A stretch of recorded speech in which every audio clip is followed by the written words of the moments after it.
बच्चों, कैसे हैं आप सभी? मैं आशा करती हूँ आप सभी लोग स्वस्थ और प्रसन्न होंगे। आज हम हमारा पाठ शब्द विचार को पढ़ेंगे और समझेंगे।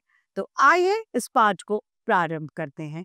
यह है हमारा पाठ 3 शब्द विचार। यहाँ पर कुछ चित्र दिए गए हैं, आइए इन्हें पढ़ते हैं। नेहा कक्षा में प्रथम आई, मोर नाचा, अमन विद्यालय गया। इन वाक्यों में कई सारे वर्ण समूह हैं। ये सभी वर्ण समूह जैसे नेहा कक्षा में प्रथम आई, उसमें मोर नाचा, अमन विद्यालय गया, सार्थक ध्वनि के संयोग से बने ये सभी शब्द हैं, यानी इनका कोई ना कोई मतलब है, ये शब्द कहलाते हैं। शब्दों का वर्गीकरण यानी शब्दों को बांटा गया है। शब्दों को 4 भागों में बांटा गया है। सबसे पहला, शब्द को अर्थ के आधार पर बांटा गया है। फिर शब्द की उत्पत्ति के आधार पर शब्दों को बांटा गया है। शब्द के प्रयोग के आधार पर शब्द को बांटा गया है तथा रचना के आधार पर शब्द को बांटा गया है। यानी शब्दों का जो वर्गीकरण है वो मुख्यतः 4 भागों में किया गया है। अब अर्थ के आधार पर शब्द के भेद। अर्थ के आधार पर 2 तरीके के भेद होते हैं, पहला सार्थक और दूसरा निरर्थक। सबसे पहला है हमारा सार्थक शब्द। जिन समूहों का यानी जिन शब्दों का हम बोलचाल की भाषा में कहें तो जिन शब्दों का कोई अर्थ होता है यानी कोई मतलब होता है, वे शब्द सार्थक शब्द कहलाते हैं, जिनका कोई अर्थ निश्चित होता हो। जिन वर्ण समूह का कोई अर्थ निकलता है उसे सार्थक शब्द कहते हैं, जैसे आना, जाना, लड़का, आदमी, बैठना, उठना इत्यादि। इन सभी शब्दों का एक निश्चित अर्थ है, अतः ये सभी क्या है? सार्थक शब्द। सार्थक शब्दों के प्रकार होते हैं। सार्थक शब्दों को 4 भागों में बांटा गया है। पहला, पर्यायवाची, विलोम, एकार्थी तथा अनेकार्थी। अब सार्थक शब्दों को भी 4 उपभेदों में बांट दिया गया है। पर्यायवाची शब्द। पर्यायवाची शब्द वे शब्द होते हैं जो अपने उच्चारण और वर्तनी में भिन्नता रखने के बावजूद एक निश्चित अर्थ, एक समान अर्थ प्रकट करते हैं, वे पर्यायवाची शब्द कहलाते हैं। जैसे कि सूर्य, रवि, दिनकर, दिवाकर, आदित्य, ये सभी सूर्य ही है, मतलब इनका सूरज ही है। ये बोलने में भी अलग है शब्द और लिखने में भी अलग, लेकिन अर्थ क्या एक ही निकालते हैं, अतः ऐसे शब्द पर्यायवाची शब्द कहलाते हैं। दूसरा है विलोम शब्द। जो शब्द एक दूसरे का उल्टा या फिर विपरीत अर्थ प्रकट करते हैं, वे शब्द विलोम शब्द या विपरीतार्थक शब्द कहलाते हैं। जैसे कि सफेद, काला, आना, जाना, रोना, हंसना, अच्छा, बुरा, ये सभी शब्द एक दूसरे के उल्टे हैं, यानी ये सभी शब्द विलोम शब्द कहलाते हैं। जो अर्थ विपरीत भाव प्रकट करते हैं विलोम कहलाते हैं। चल, अचल, आदर, अनादर आदि इसके उदाहरण। अगला है एकार्थी शब्द। वे शब्द जो एक ही अर्थ प्रकट करते हैं वे एकार्थी शब्द कहलाते हैं। जैसे कि नदी, आकाश, पुस्तक, कागज, पेन, पेंसिल इत्यादि, ये सभी एकार्थी शब्द हैं। दूसरा है अनेकार्थी शब्द। वे शब्द जो वाक्य के हिसाब से अपने अर्थ में परिवर्तन ला देते हैं, वाक्य के हिसाब से उनके कई सारे अर्थ निकल जाते हैं, तो वे शब्द अनेकार्थी शब्द कहलाते हैं। जैसे कि कर। कर का मतलब हाथ भी होता है, कर का मतलब कार्य को करना भी है, कर का मतलब टैक्स भी है, लगान भी है। तो कर के कई सारे मतलब है, तो इसीलिए कहा जाता है कि कर अर्थात कई सारे मतलब निकलते हैं, यानी ये एक अनेकार्थी शब्द का उदाहरण। दूसरा है हमारा निरर्थक शब्द। वे शब्द जिनका कोई अर्थ नहीं होता, जिनका अर्थ अगर निकलता भी है तो वह सार्थक शब्द के साथ में, वे शब्द निरर्थक शब्द कहलाते हैं। जैसे कि हम कई बार बोलचाल की भाषा में बोलते हैं, अरे चाय वाय पी लो, तो वाय का अपने अलग एक अलग अगर कर दिया जाए चाय से तो उसका कोई एक अर्थ नहीं होता। वे शब्द निरर्थक शब्द कहलाते हैं। वर्णों का ऐसा समूह जिसका कुछ भी अर्थ न निकलता हो, जिसका अपना कोई भी महत्व, कोई भी अर्थ ना हो, वह निरर्थक शब्द कहलाता है। जैसे कि खाना वाना, चाय वाय आदि। यहाँ प्रयुक्त वाना और वाय शब्द निरर्थक शब्द हैं। इसका अपना कोई भी अर्थ नहीं है, फिर भी हम बोलचाल में सार्थक शब्दों के साथ इनका प्रयोग करते हैं। ये शब्द निरर्थक शब्द कहलाते हैं। दूसरा हमारा आधार है उत्पत्ति के आधार पर शब्दों में विभाजन। उत्पत्ति के आधार पर शब्दों को 4 भागों में वर्गीकृत किया गया है। उत्पत्ति के आधार में हमने इन्हें तत्सम, तद्भव, देशज तथा विदेशज यानी 4 भागों में हमने इन्हें मुख्यतः बांट दिया गया है। आइए इन्हें पढ़ते हैं। उत्पत्ति के आधार पर शब्दों का भेद करने के लिए शब्द की उत्पत्ति यानी उनके जन्म को देखा जाता है तथा उसके मूल से उसका संबंध जोड़ा जाता है। अतः उत्पत्ति के आधार पर इसकी 4 भेद होते हैं, देशज, विदेशज, तत्सम, तद्भव। सबसे पहला आता है तत्सम शब्द। तत्सम शब्द यानी वैसे मैं आपको बताऊं कि हमारी हिंदी भाषा की जननी संस्कृत है। संस्कृत को हिंदी की जननी कहा जाता है, यानी हिंदी का जन्म संस्कृत से हुआ है। तत्सम शब्द वे शब्द होते हैं जो हमारी हिंदी में संस्कृत से हूबहू यानी बिना किसी परिवर्तन के सम्मिलित कर लिए गए, वे शब्द तत्सम शब्द कहलाते हैं। जैसे कि घृत, आम्र, ये सभी क्या है? तत्सम शब्द है जो संस्कृत भाषा से लिए गए हैं। संस्कृत के वे शब्द जो बिना किसी परिवर्तन के हिंदी में प्रयोग में लिए जाते हैं वे तत्सम शब्द कहलाते हैं।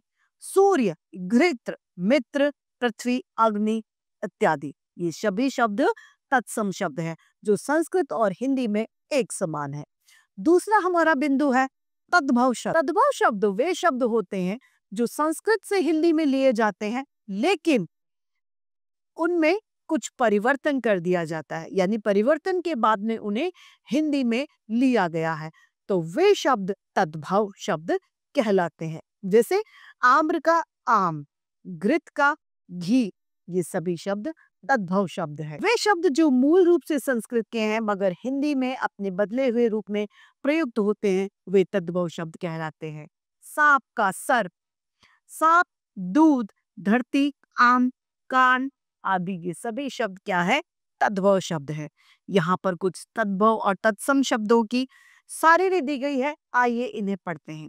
कर्म का काम, नासिका, नाक, मयूर, मोर, घृत, घी, व्याघ्र, बाघ, स्वर्ण, सोना, मुख, मुंह, हस्ती, हाथ, सूर्य, सूरज, अग्नि, आग, सत्य, सच, घट, घड़ा, ये सभी क्या है?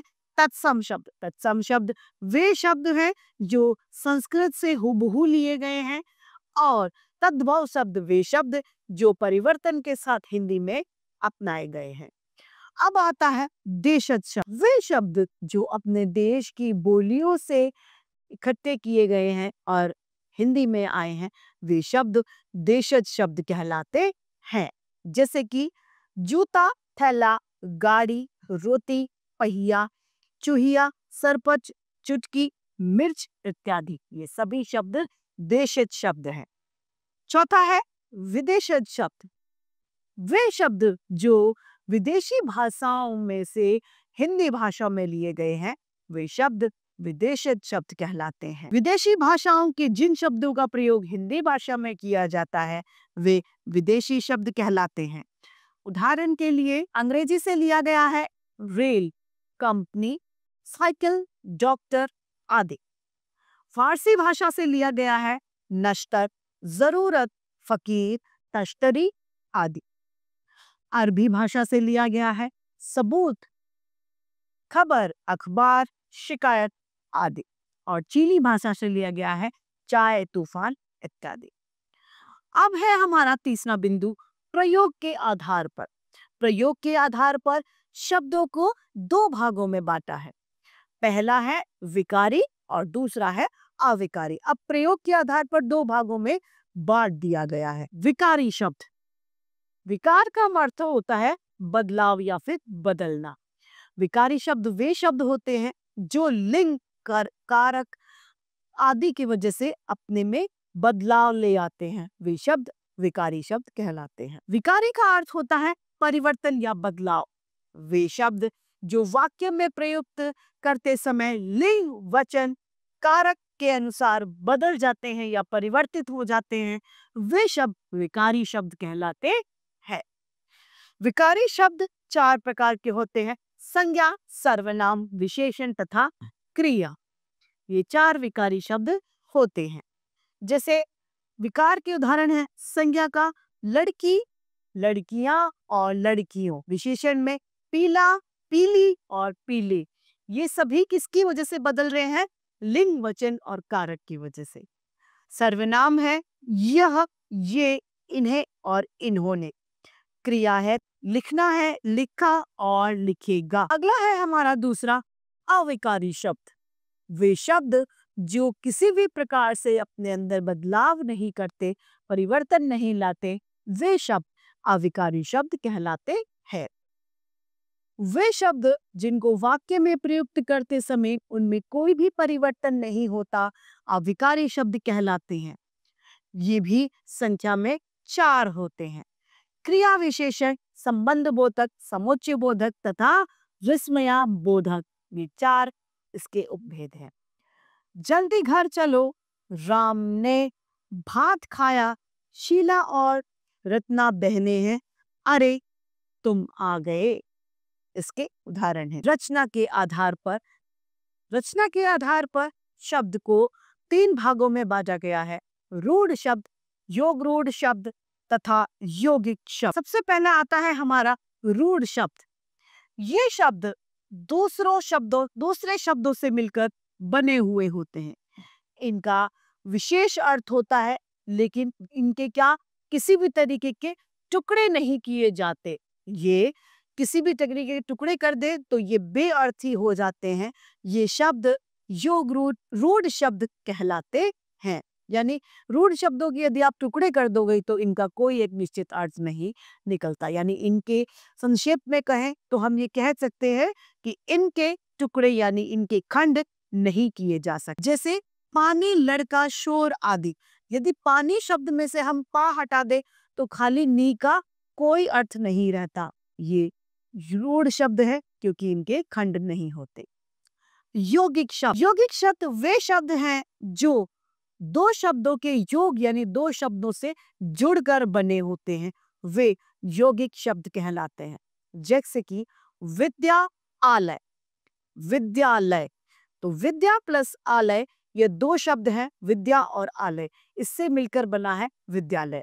यदि हम इनके खंड करें तो दोनों का एक अपना अपना अलग अर्थ होता है। ये शब्द यौगिक शब्द कहलाते हैं। जैसे कि विद्यालय, वायुयान, वायुयान, वायु का भी एक अलग अर्थ है और यान का भी एक अलग अर्थ है। अतः जिनके खंड किए जा सकते हैं वे यौगिक शब्द, जिनके खंड नहीं किए जा सकते वे रूढ़ शब्द कहलाते। अगला है हमारा योग रूढ़ शब्द। वे शब्द जो यौगिक होते हुए भी किसी सामान्य अर्थ को प्रकट न करते हुए किसी विशेष अर्थ को प्रकट करते हैं, वे शब्द योग रूढ़ शब्द कहलाते हैं। जैसे कि नीला है कंठ जिसका नीलकंठ। नीलकंठ कौन है? भगवान शिव। दशानंद, दश है आनंद यानी 10 भुजा 10 सिर वाला कौन है? रावण। तो यहाँ क्या हम देखेंगे कि ये समान अर्थ न प्रकट करके एक विशेष अर्थ को दिखा रहा है, वे शब्द योग रूढ़ शब्द कहलाते हैं। तो इसी तरीके से इस योग रूढ़ शब्द के साथ में हमारा ये पाठ समाप्त होता है। आइए इस पाठ को एक बार संक्षेप में हम दोहरा लेते हैं। वर्णों का सार्थक समूह शब्द कहलाता है। शब्द को 4 भागों में वर्गीकृत किया गया है: अर्थ के आधार पर, उत्पत्ति के आधार पर, रचना के आधार पर तथा प्रयोग के आधार पर। ऐसे शब्द जिन्हें रूप में वचन, लेख तथा कारक के अनुसार परिवर्तन आ जाता है, वे शब्द विकारी शब्द कहलाते हैं। विकारी शब्द 4 प्रकार के होते हैं: संज्ञा, सर्वनाम, विशेषण तथा जिन शब्दों के रूप में किसी भी तरीके का कोई बदलाव या परिवर्तन नहीं आता, वे शब्द अविकारी शब्द कहलाते हैं। अविकारी शब्द को अव्यय भी कहा जाता है। तो इसी के साथ में हमारा यह पाठ समाप्त होता है। मैं आशा करती हूँ आप सभी को यह पाठ भली भांति रूप से समझ में आया होगा। आज के लिए इतना ही, फिर मिलते हैं। धन्यवाद।